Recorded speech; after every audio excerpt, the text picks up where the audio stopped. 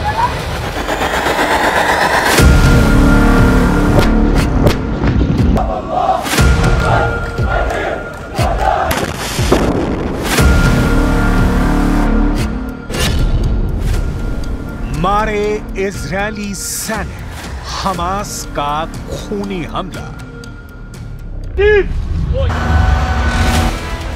जरा इस वीडियो को देखिए। हमास के लड़ाके एक सुरंग से इजरायली सैनिक को घसीटकर बाहर की तरफ ले जा रहे हैं।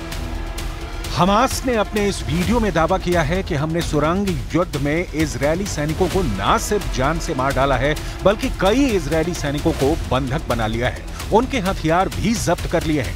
यह वीडियो उत्तरी गाजा के जबालिया कैंप का बताया जा रहा है।